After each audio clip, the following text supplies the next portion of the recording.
The cargo ship Soul's Pride drifted slowly toward the massive space station. Captain Jiwon Park watched through the front window as the station grew larger and larger. It looked like a giant metal wheel spinning in the darkness of space. Hundreds of ships moved around it like busy insects.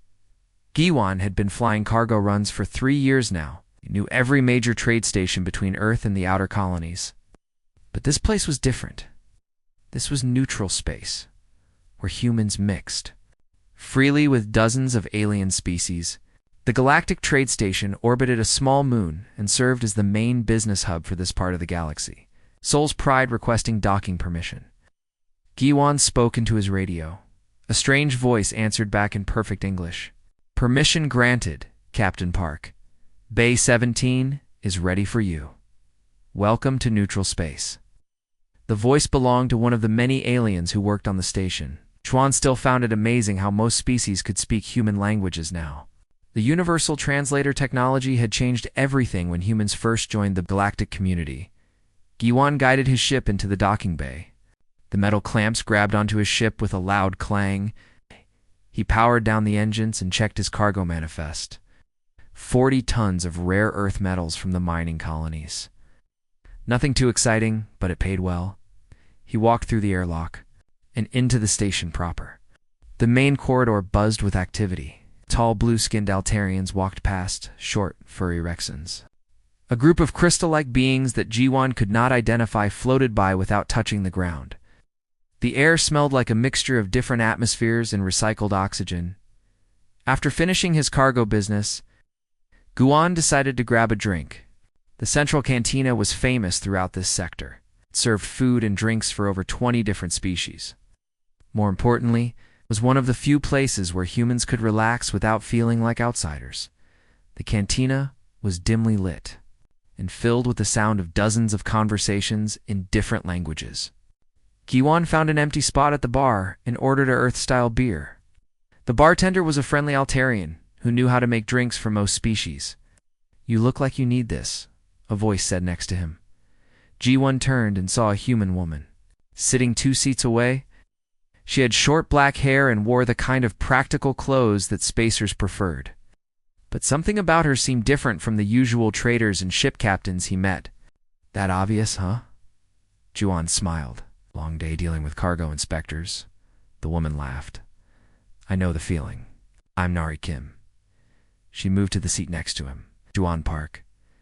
Nice to meet another human out here." "Same here. We're pretty rare in this part of space." Nari took a sip of her drink. "What brings you to the station?" "Standard cargo run. Rare earth metals to trade for manufactured goods. Nothing exciting." Guan studied her face. "What about you? You don't look like a trader?" "Cultural liaison," Nari said. "I help the Vorthans understand human customs and business practices." Giwan nearly choked on his beer. The Vorthans? Those big warrior aliens? The ones with 4 arms and all the armor? "The very same." Nari's expression grew more serious. "They're actually quite intelligent. Most people only see the warrior culture, but they're incredible engineers and artists too. I've heard stories about their combat skills. They say a single Vorthan warrior can take on 20 armed humans." "The stories are not exaggerated," Nari said quietly. "They've been bred for war for thousands of years. Their society revolves around honor, combat, and protecting those they care about." Giwan found himself drawn into conversation with Nari. She was smart, it's funny, and had traveled to more worlds than he could imagine. They talked about Earth, about the challenges of living in space, and about the strange experience of being human. In a galaxy full of aliens, hours passed without either of them noticing. The cantina grew quieter as the station's night cycle began. Most of the alien patrons had left, heading back to their ships or quarters. "I should probably get going," Juan said, though he did not really want to leave. "Wait," Nari put her hand on his arm. "There's something I need to tell you. Something important." The serious tone in her voice made Giwan pay attention. "I have a partner," Nari continued. "A Vorthan named Kali. We work together, but it's more than that. In Vorthan culture, when a warrior chooses to protect someone, it becomes a sacred bond. Kali has sworn a blood oath to keep me safe. Okay, Guan said slowly. That sounds complicated. It is. Kali is one of their best warriors. He's fought in dozens of battles and never lost a single combat. But he's also incredibly protective. He sees threats everywhere, especially when it comes to me. Nari leaned closer, her voice dropping to almost a whisper. If he thinks you're interested in me romantically, he will challenge you to combat. It's called Kethalar in their language. Trial by combat. And Giwan. Humans don't survive fights. Against Vorathon warriors, Squan felt a chill run down his spine. Are you saying he would actually try to kill me? Not try. He would kill you. It wouldn't be personal. It would be about honor and duty. Vorthans don't understand concepts like dating or casual relationships. To them, any male who shows interest in a bonded female is a direct threat. So what are you telling me exactly? Nari looked into his eyes. I'm telling you to be careful. I like talking to you. I enjoy your company. I don't want you to die because of it. Yuan stared at his empty beer bottle. What if I'm not scared of him? Then you're either incredibly brave or incredibly stupid, Nari said. Probably both. Maybe I am. Guan stood up from his chair. But I'm not running away just because some alien warrior doesn't like humans talking to you. Nari grabbed his wrist. Yuan, listen to me. I've seen what Kali can do in combat.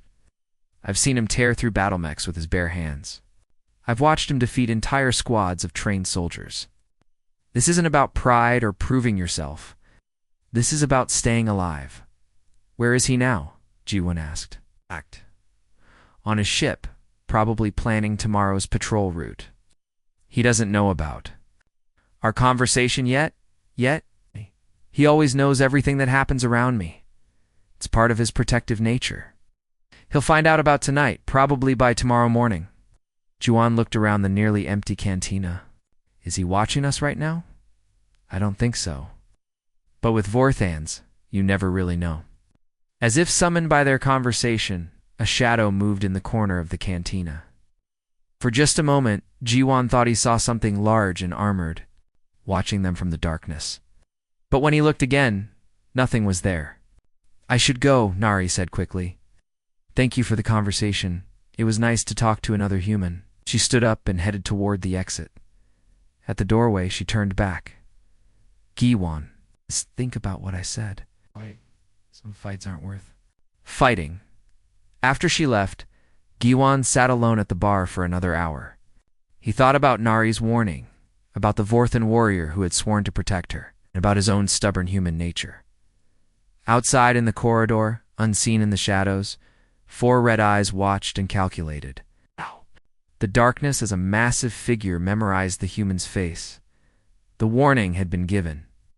The threat had been identified. Tomorrow would bring... Juan woke up to the sound of his ship's alarm system. Someone was outside the Soul's Pride trying to access the main door. He rolled out of his bunk and checked the security monitor. The hallway outside his docking bay was empty, but something felt wrong. 3 days had passed since his conversation with Nari in the cantina. Juan had spent the time finishing his cargo business and preparing for the next run to the outer colonies. He had not seen Nari again, though he found himself looking for her whenever he walked through the station corridors. The alarm stopped. Jiwon grabbed his jacket and headed toward the cargo bay to start his final checks before departure.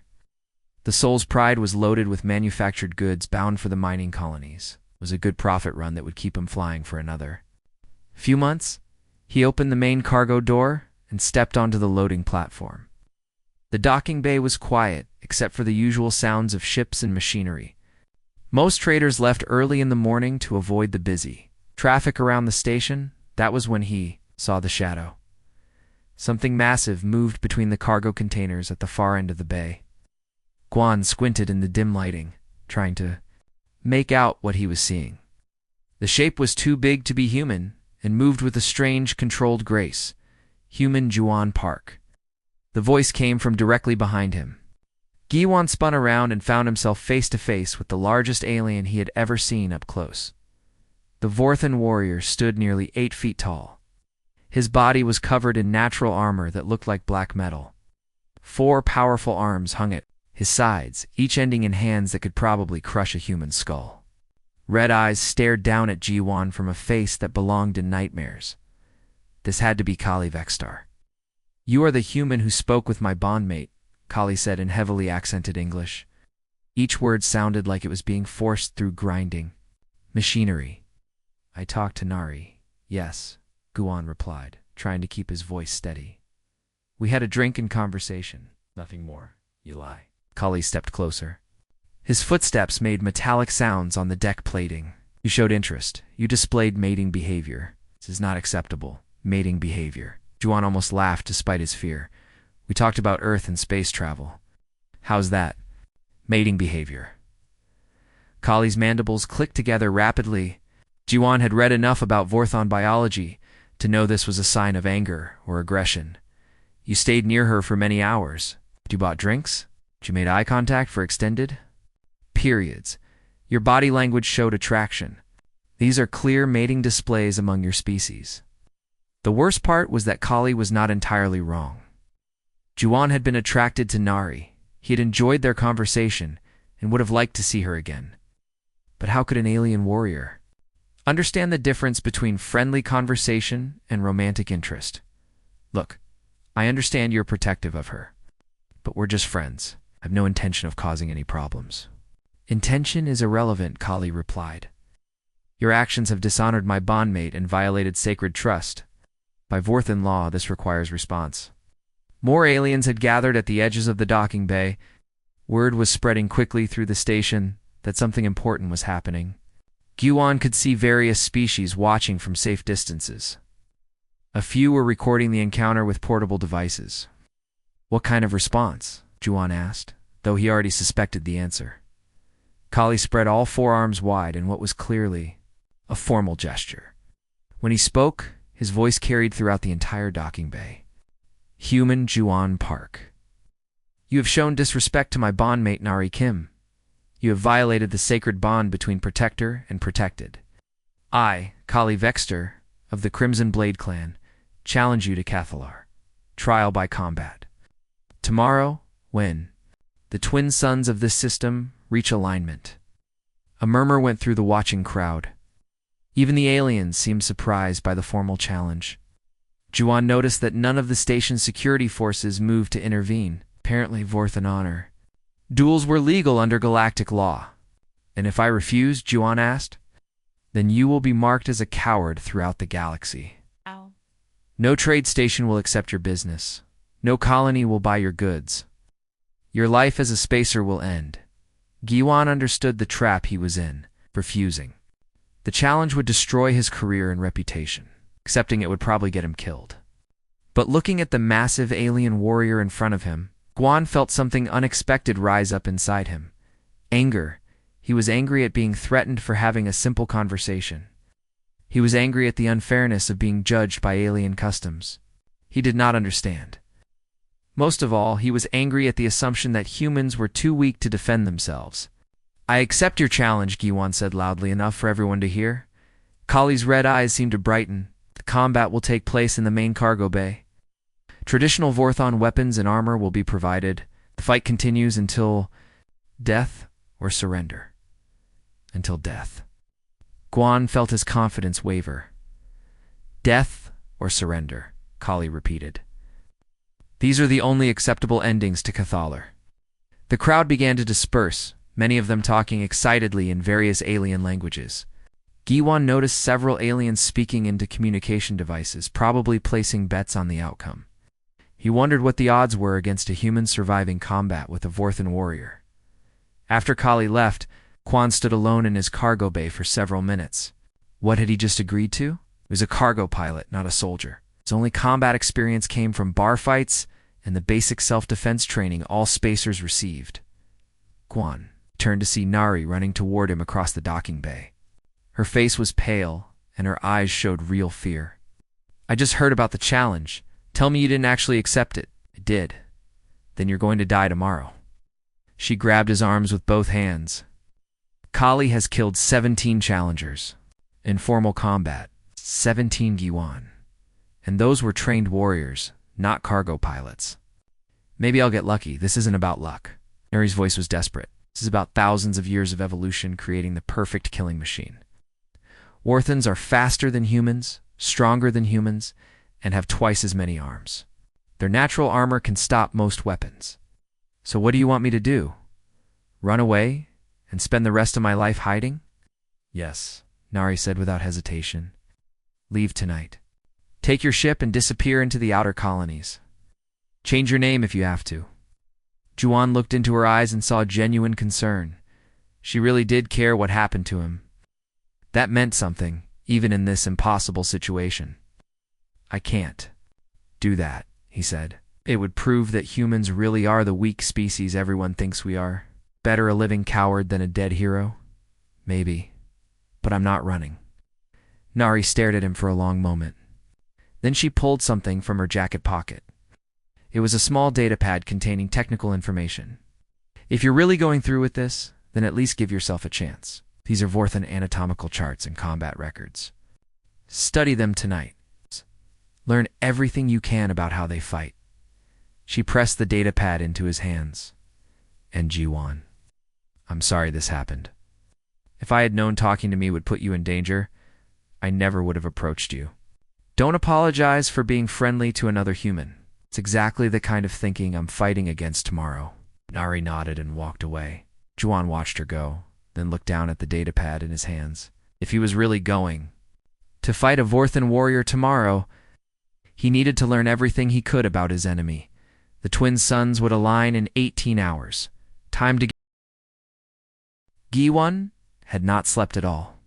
He spent the entire night studying the datapad Nari had given him. Vorthan, anatomy, combat techniques, weaknesses, strengths. Everything he could learn about his enemy in 18 hours. The more he read, the more hopeless his situation seemed. Vorthans had 4 arms that could move independently. Their natural armor could stop most energy weapons. They were 3 times stronger than humans and had faster reflexes. Their warrior culture meant they trained for combat from childhood, but humans had advantages too. They were smaller and more agile. They could think creatively under pressure. Most importantly, they were unpredictable. Vorthans expected opponents to follow certain rules of combat. Humans did not always follow rules. When the twin suns reached alignment, Giwan made his way to the main cargo bay. A crowd of several hundred aliens had gathered to watch the fight. Some held betting devices. Others recorded everything with cameras. The excitement in the air was thick enough to cut. The cargo bay had been cleared and converted into an arena. Energy barriers prevented the crowd from getting too close to the fighting area.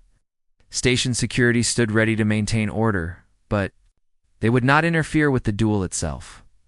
Kali waited in the center of the arena. He wore traditional Vorthan battle armor that covered his arms and chest. In his 4 hands he held energy-charged war blades that hummed with power.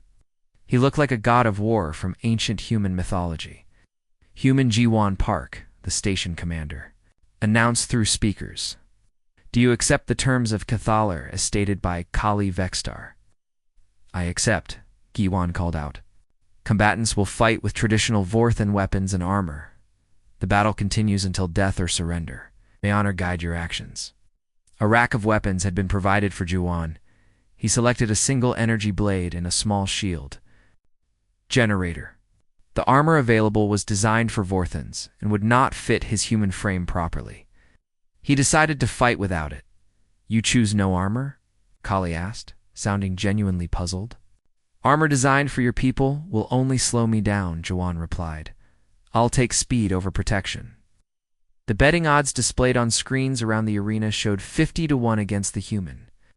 Even with those terrible odds, some aliens were still betting on Kali. No one expected G1 to survive more than a few minutes in the crowd. G1 spotted Nari. Her face was pale with worry. Next to her stood several other humans who worked on the station. They looked like they were attending a funeral. Begin, the station commander announced. Kali moved first. He charged across the arena with surprising speed for someone his size. All 4 blades whirled through the air in a pattern designed to overwhelm any opponent. It was beautiful and terrifying at the same time. G1 did exactly what no Vorthan would expect. Instead of trying to block or dodge the attack, he dropped. to the ground and rolled between Kali's legs. The move was so unexpected that Kali stumbled slightly as he tried to adjust his attack. The crowd made surprised sounds. Even the aliens had not expected such an unusual tactic. G1 came up behind Kali and struck at the warrior's back with his energy blade. But Vorthan armor was thick, and the blow barely scratched the surface. Kali spun around with two of his arms while the other two continued attacking. G1 barely managed to activate his shield generator in time to block the strikes. The next few minutes were a deadly dance. Kali attacked with overwhelming force and technique. G1 dodged, rolled, and used his smaller size to avoid the worst damage. But he could not keep it up forever. Already he was breathing hard while Kali seemed barely warmed up. "You fight like a coward," Kali said during a brief pause. "Stand and face me with honor." "I fight like a human," G1 replied. "We use our brains instead of just our muscles." This seemed to anger Kali even more. His next attack was faster and more vicious. One of his blades caught G1's shoulder, tearing through his jacket and leaving a burning wound. The smell of burned flesh filled the air. G1 knew he had to change tactics. Fighting defensively would only delay his defeat. He needed to find a way to hurt Kali, and that meant taking serious risks. He had noticed something during his study of Vorthan anatomy. Their forearms were incredibly strong, but the joints, where they connected to the torso, were vulnerable. If he could damage those joints, he might level the playing field. The next time Kali charged, Guan did not dodge. Instead, he ran straight. At the warrior and dove low, Kali's blades passed over his head as G1 struck upward with his own weapon. The energy blade found the gap in Kali's armor at his lower left arm joint. Kali roared in pain and anger. The lower left arm went limp, though he could still use the other three. But now the fight was slightly more even. "Impossible," someone in the crowd shouted. The human actually hurt him. Kali's fighting style changed. He became more cautious, protecting his remaining joints while still pressing his attack. But the damage was done. For the first time in the fight, the aliens watching began to think the human might have a chance. G1 pressed his advantage. He used the arena itself as a weapon, bouncing off the walls to change direction suddenly. He threw his shield generator at Kali's head as a distraction. When Kali ducked, Guan struck at another arm joint. This time Kali was ready. He caught Guan's blade with one of his own and twisted it out of the human's grip. The weapon clattered across the arena floor. Far out of reach now, G1 was weaponless against a three-armed Vorthan warrior who was getting angrier by the second. The crowd began to murmur that the fight was over. The human had fought well, but now he would die. But G1 had one more trick. During his night of study, he had learned about Vorthan nerve clusters. There were specific points on their bodies that, if struck correctly, could cause temporary paralysis. The problem was that these points were heavily protected by armor and almost impossible to reach. Almost impossible. But not completely impossible. Kali advanced for what he clearly intended to be the killing blow. All three remaining blades moved in perfect coordination to cut G1 apart. G1 waited until the last possible second, and dropped to his knees and struck upward with his bare hand. He hit Kali just below the warrior's main chest plate, in a spot where the armor had a small gap for flexibility. The nerve strike worked perfectly. Kali's entire body went rigid for several seconds. His blades fell from nerveless fingers as temporary paralysis spread through his nervous system. Guan grabbed one of the fallen energy blades and held it to Kali's throat. "Surrender," Guan said, breathing hard. The arena went completely silent. No one could believe what they were seeing. A human had defeated a Vorthan champion in single combat. Kali's paralysis began to wear off. He could have continued fighting, but according to Vorthan honor codes, Guan had earned the right to claim victory. The human had shown courage, intelligence, and skill in battle. "I surrender," Kali said quietly. The crowd exploded in noise. Aliens cheered, shouted, and argued in dozens of languages. The few who had bet on the humans celebrated their incredible winnings. Recording devices captured every moment of the impossible. Victory.G1 helped Kali to his feet. The Vorthan warrior looked confused and thoughtful. "You fought with honor," Kali said. "Your tactics were strange, but effective. I have much to learn about human methods. In the crowd, Nari was crying. With relief, other humans on the station looked stunned but proud. Their species had just proven they could stand against the galaxy's most feared warriors. But as Jiwan looked around at the celebrating crowd, he wondered what would happen next. Defeating Kali was only the beginning. News of this fight would spread across the galaxy within days. Everything was about. News of the fight spread across the galaxy faster than anyone could have imagined. Within hours, every major news network was broadcasting the story of the human cargo pilot who defeated a Vorthan champion. The recording of the battle was watched by billions of beings across hundreds of worlds. Giwan had returned to his ship to treat his wounds and try to process what had happened. His shoulder burned where Kali's blade had caught him, but the injury was not serious. What worried him more was the constant stream of messages flooding his communication system. Trade companies wanted to hire him as security.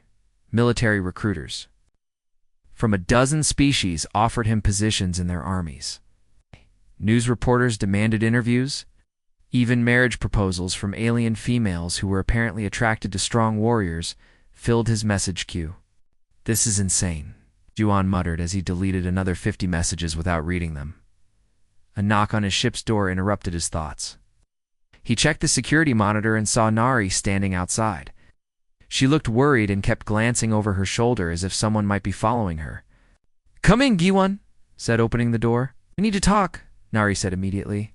"What you did today has created problems you can't imagine." She sat down in his small galley and rubbed her temples. "I've been in communication with Vorthan military command for the past 3 hours. They're not happy about Kali's defeat. I won the fight fairly. There's nothing they can do about it now." "That's where you're wrong." Nari pulled out a data pad and showed him several official documents.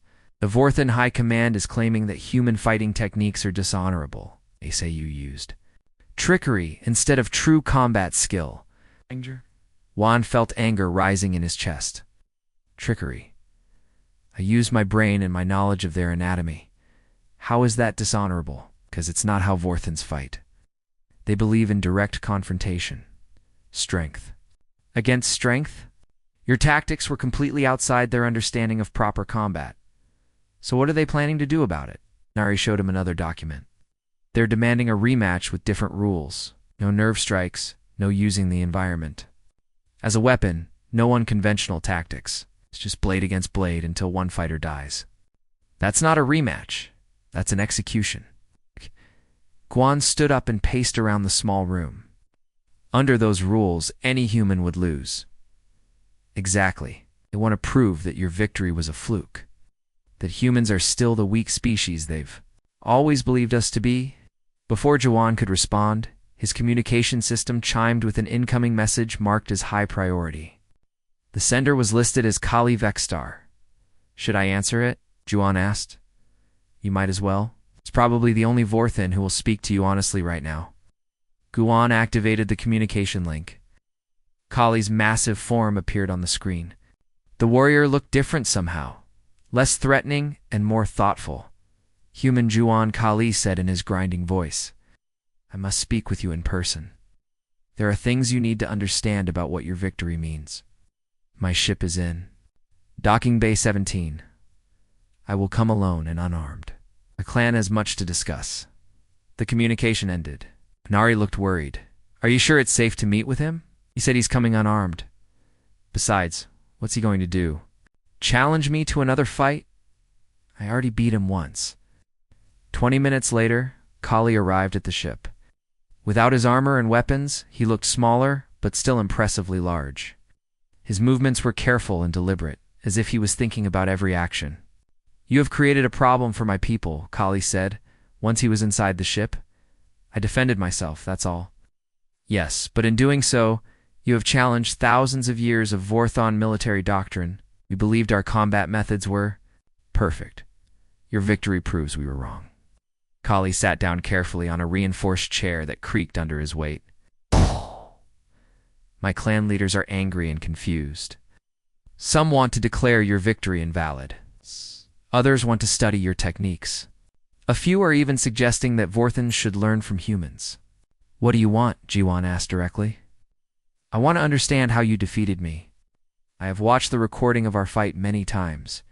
Your tactics were unlike anything I have ever seen. You used your weaknesses as strengths and turned my advantages against me.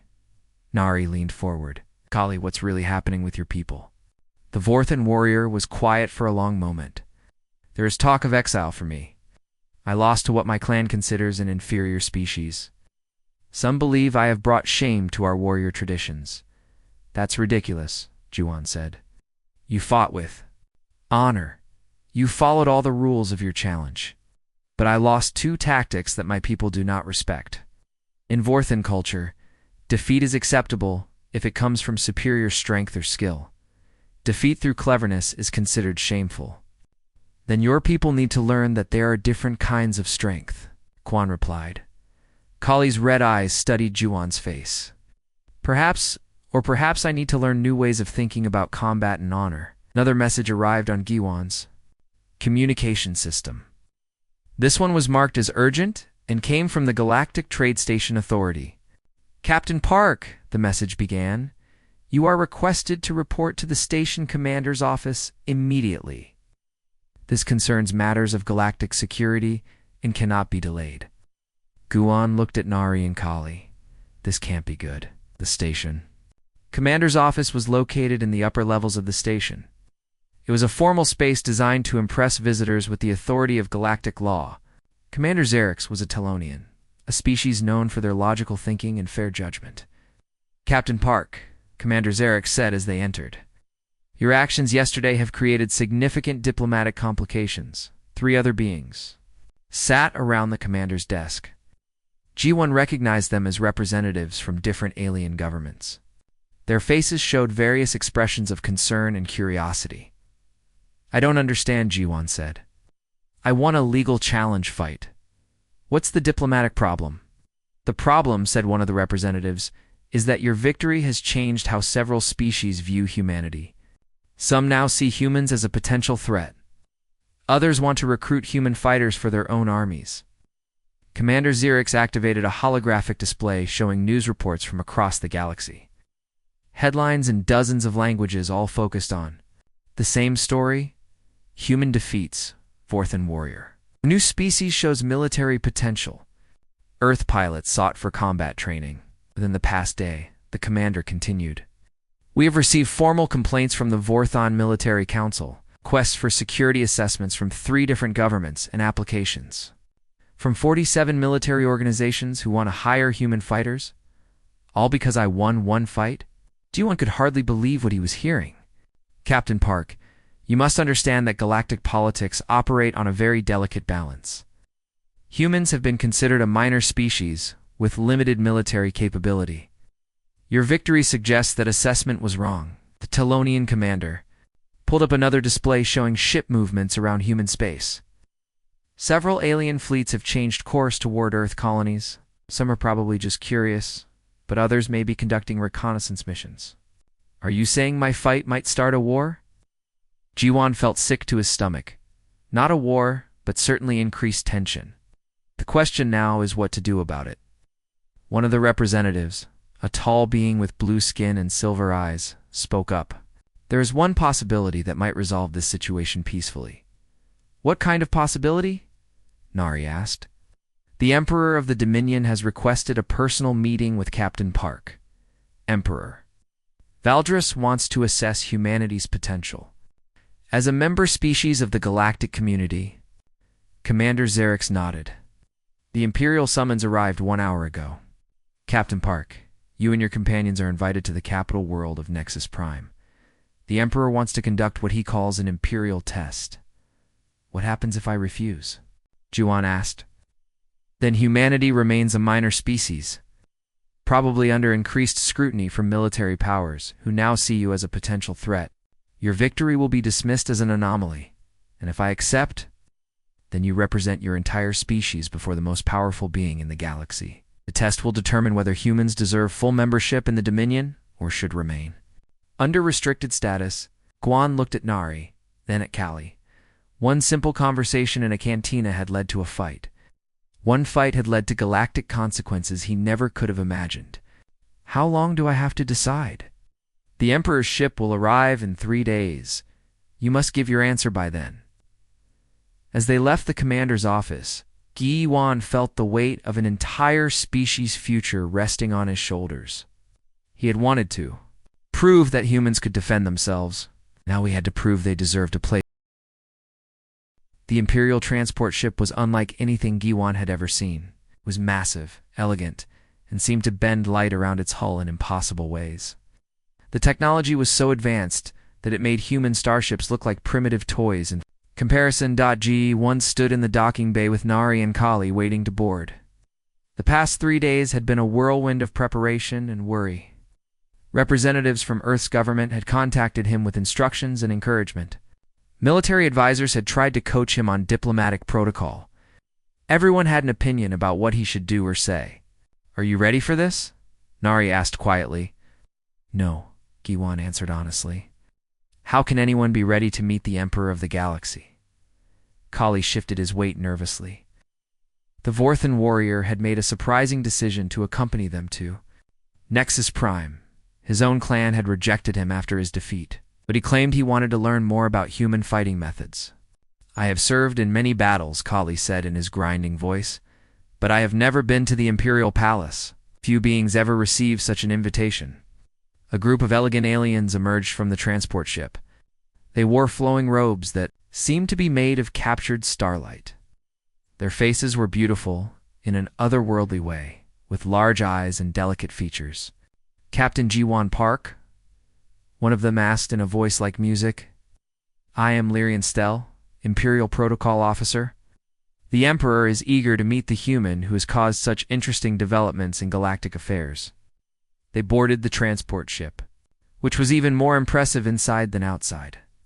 The corridors were wide and filled with art from dozens of different worlds. Gravity seemed to adjust automatically to the comfort of each passenger. The technology was so seamless that it felt like magic. "The journey to Nexus Prime will take 18 hours, Lyrian explained as she showed them to their quarters. "I suggest you rest and prepare yourselves mentally. The Imperial Palace can be overwhelming for first-time visitors." GFY's quarters were larger than his entire ship. The walls showed real-time views of space outside, making it feel like he was floating among the stars. Despite the luxury, he found it difficult to relax. Tomorrow he would stand before the most powerful being in the known galaxy. During the journey, Lyrian briefed them on Imperial protocol and the history of Nexus Prime. The capital world was ancient, beyond human understanding. Civilizations had risen and fallen while the Emperor watched from his crystal palace. Some species believed he was immortal. Others thought he was actually a collective consciousness rather than a single being. "What exactly is this Imperial test?" GFY asked during one of their briefing sessions. "The test is different for every species," Lyrian replied. "It is designed to reveal the true nature and potential of a people. Some tests focus on technology, others on wisdom or courage. The Emperor will design your test based on what he observes about humanity. What happens if we fail? Failure usually means continued minor status within the Dominion. Your species would remain under the guidance and protection of more advanced civilizations. Success, however, opens doors to full membership and all the responsibilities that come with it." Kali leaned forward. "Has any species ever been rejected completely?" Lyrian's expression grew serious. "Those who show dangerous tendencies or refuse to accept galactic law are sometimes banished to their home systems. It is rare, but it has happened." When they finally arrived at Nexus Prime, GFY understood why people called it the center of galactic civilization. The entire planet was one massive city that stretched from pole to pole. Billions of beings, from hundreds of species, lived and worked together in a complex web of politics, trade, and culture. The Imperial Palace rose from the planet's surface like a mountain made of crystal and light. It was so tall that its upper levels disappeared into the clouds. Ships moved around it constantly, bringing visitors and dignitaries from across the galaxy. Their transport docked at a special platform, reserved for Imperial guests. As they stepped, Out, Giwan was struck by the sheer scale of everything around him. The platform alone was larger than most space stations he had visited. "Welcome to the heart of the Dominion," Lyrian said with obvious pride. "Few beings ever see this place. Fewer still are invited to meet the Emperor personally." They were escorted through corridors filled with representatives from every major species in the galaxy. Giwan saw the tall, elegant Altarians he knew from trade stations. There were also species he had never encountered before. Crystalline beings that communicated through patterns of light. Mechanical constructs that might have been artificial intelligences or cyborg organisms. Gaseous creatures, contained in environmental suits that allowed them to interact with solid matter. "So many different types of life," Nari whispered in amazement. "The Dominion includes over 3,000 member species," Lyrian explained. "Each brings unique perspectives and capabilities to our collective civilization." Notice that many aliens stopped to stare at their group. Word of the human who defeated a Vorthan warrior had spread even here. Some looked curious, others seemed skeptical. A few appeared openly hostile. "They're all wondering if humans deserve to be here," Kali observed. "That's exactly what the Emperor will determine," Lyrian replied. The throne room was vast beyond imagination. The ceiling stretched so high that it disappeared into misty darkness. Pillars of living light supported impossible architectural structures. At the center of it all stood the Throne of Worlds, carved from a single piece of crystallized space-time. Hundreds of beings filled the chamber. Diplomats, scientists, military officers, and nobles from across the galaxy had gathered to witness the Imperial test. Their conversations created a low murmur that echoed through the enormous space. His Imperial Majesty, Emperor Valdris Morthok, Keeper of Galactic Peace, Guardian of 10,000 Worlds, an announcer called out in a voice that somehow reached every corner of the throne room. The Emperor appeared on his throne without any visible movement or transportation effect. One moment the throne was empty, the next it was occupied by a figure that seemed to exist partially in this dimension and partially somewhere else. Emperor Valdris was difficult to look at directly. His form shifted between energy and matter, sometimes appearing as a tall humanoid figure, other times as patterns of pure light. When he spoke, his voice came from everywhere and nowhere at once. Captain Jiwan Park of Earth, the Emperor's voice, resonated through the chamber and through Giwan's very bones. "You have come to our attention through your recent actions. Your victory over a Vorthan champion has raised questions about humanity's place in our galactic community." Jiwan tried to speak, but found his voice caught in his throat. The sheer presence of the Emperor was overwhelming. This being had witnessed the rise and fall of entire civilizations. What could one human cargo pilot possibly say that would matter? "Your species is young," the Emperor continued. "But youth often brings perspectives that older civilizations have forgotten. You have shown that humans possess certain qualities that interest us. Adaptability, creativity, the ability to find unconventional solutions to seemingly impossible problems." The Emperor's form solidified into something more human-like, though still clearly beyond normal understanding. However, physical capability alone does not determine a species' worthiness. For full Dominion membership, true membership requires wisdom, restraint, and the ability to work cooperatively with beings very different from yourselves. Emperor Valdris gestured, and the air in front of Giwan shimmered. Images began to form, showing scenes from across the galaxy. Your test will evaluate not just your individual capabilities, but your species' potential for growth and leadership. You will face challenges designed to reveal the true character of humanity. Jiwan finally found his voice. "What kind of challenges, Your Majesty?" 5 trials, each representing a crucial aspect of advanced civilization. You will face tests of combat prowess, diplomatic skill, technological innovation, moral judgment, and leadership under pressure. Some you will face alone. Others will require cooperation with beings you have never encountered before. The Emperor's gaze seemed to look directly into Jiwan's soul. "Be warned, Captain Park. These trials have been failed by representatives of species far more advanced than humanity. Success is not guaranteed, and failure carries consequences not just for you, but for your entire world. Nari stepped forward. Your Majesty, what happens if he succeeds? Success would mark humanity as a catalyst species, a people capable of driving positive change throughout our galactic civilization. Such recognition comes with great privileges, but also great responsibilities. The Emperor raised one hand, and the assembled crowd fell completely silent. The trials begin tomorrow at the alignment of the 7 stars. Captain Park. Use this time to prepare yourself mentally and physically. The future of humanity rests in your hands. As the Emperor faded from view, Juan stood in the vast throne room surrounded by hundreds of alien beings, all watching him with curiosity and judgment. Tomorrow he would either prove that humans deserved a place among the stars, or condemn his species to permanent second-class status in the galaxy. Weight of an entire world pressed down. The first trial began at dawn with the alignment of 7 different suns visible from Nexus Prime. Giwan stood in a specially prepared arena, surrounded by thousands of spectators from across the galaxy. Representatives from every major species had gathered to witness humanity's test. The combat trial came first. Giwan faced a series of opponents, each representing different fighting styles from around the galaxy. A swift Saphrian warrior who moved like liquid light, a heavily armored Nexari soldier with weapons built into his cybernetic body, a crystalline being whose very touch could shatter most materials. But Juan had learned from his fight with Kali. He used human adaptability and creative thinking to overcome each opponent. Against the Zephyrian, he used reflective surfaces to confuse their light-based attacks. Against the Nexari, he found ways to turn their own weapons against them.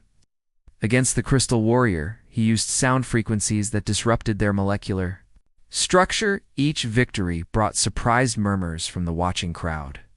Many aliens had expected the human to fail quickly in direct combat.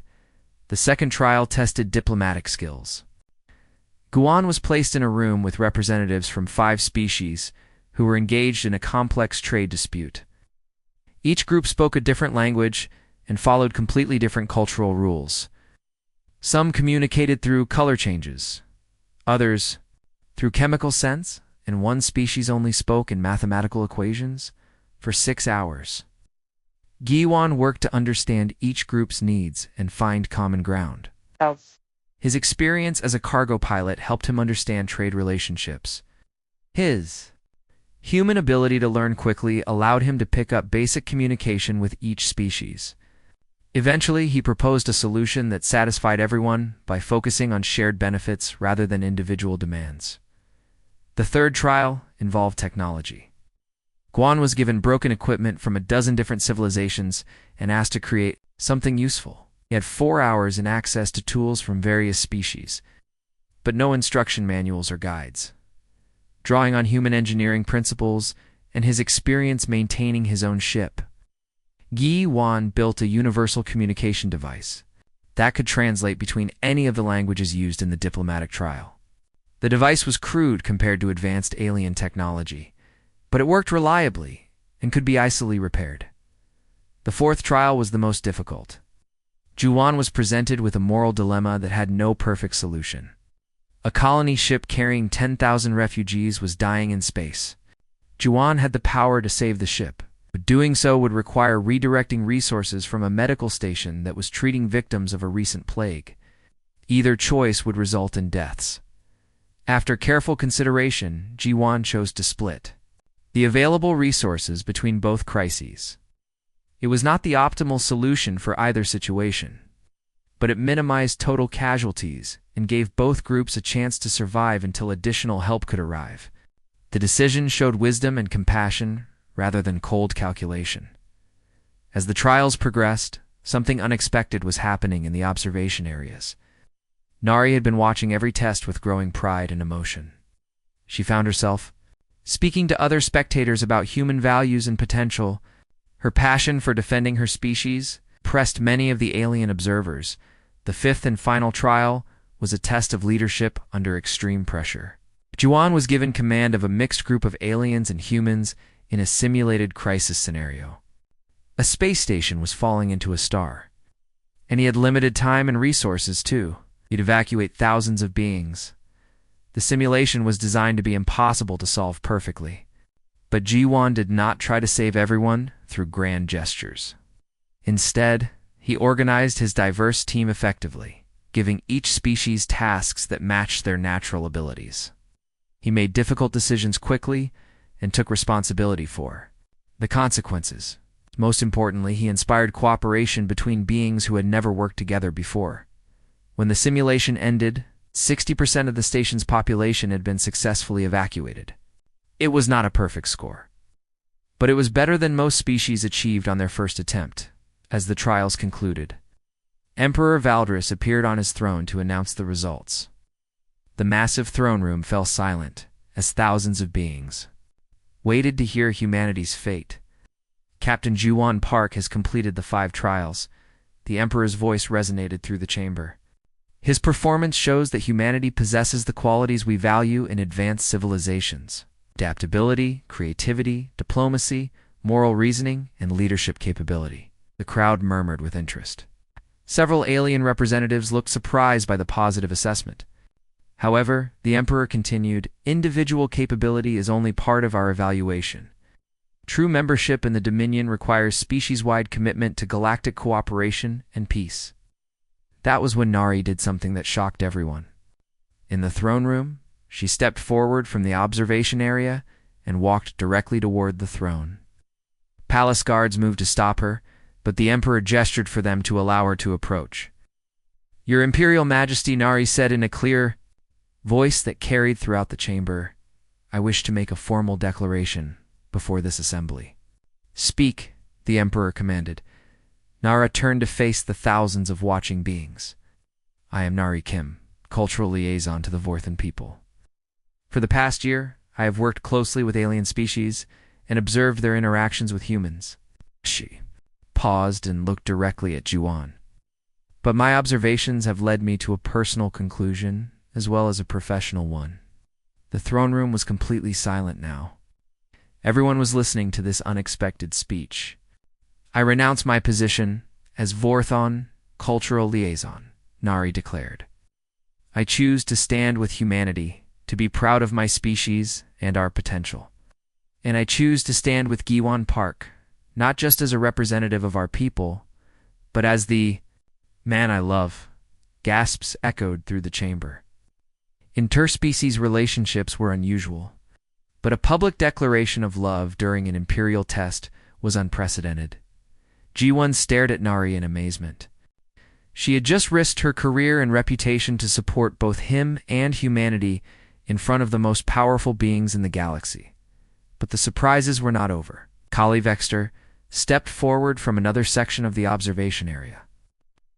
Massive Vorthon warrior approached the throne with deliberate steps. "Your Imperial Majesty," Kali said in his grinding voice, "I also wish to make a declaration." "Continue," Emperor Valdris replied, clearly intrigued by these unexpected developments. "I have studied human fighting methods since my defeat by Juwan Park. I have observed human values and behavior during our journey here. My conclusion is that humans possess wisdom my people have overlooked." Kali turned to address the entire assembly. "I pledge my clan's support for human membership in the Dominion. They have taught us that honor and strength can take forms we had not imagined. They have shown us new ways to think about cooperation and problem-solving." The Vorthan warrior looked directly at G1. "You defeated me fairly in combat, but you also treated me with respect afterward. You helped me understand that there are many paths to victory and honor. For this learning, I am grateful." Emperor Valdris rose from his throne, his form solidifying into something almost completely humanoid. These declarations are most interesting. They suggest that humanity's influence extends beyond individual capability to inspiring positive change in others. The Emperor's voice grew stronger, reaching every corner of the vast chamber. "Captain G1 Park has demonstrated that humans possess the qualities necessary for Dominion membership. But more than that, the actions of humans today have shown us something we value even more highly." The Emperor gestured toward Nari and Kali. You have inspired loyalty, love, and personal growth in beings from other species. You have shown the ability to forge bonds across the barriers of biology and culture. This is the mark of a true catalyst species. The announcement that followed changed the course of galactic history. Humanity is granted not only full membership in the Dominion, but recognition as a catalyst species. Your people will be invited to participate in advanced scientific projects, diplomatic missions, and exploration initiatives. You have earned the right to help shape the future of our galactic civilization. The throne room erupted in noise as thousands of beings reacted to the decision. Some cheered, others argued, and many immediately began approaching human diplomats with offers of cooperation and alliance. Guan found himself surrounded by Nari and Kali. The woman he had met in a simple cantina was now in his arms, and the warrior who had once tried to kill him now stood as his ally and friend. "So what happens now?" Guan asked, still overwhelmed by everything that had occurred. "Now we go home," Nari replied.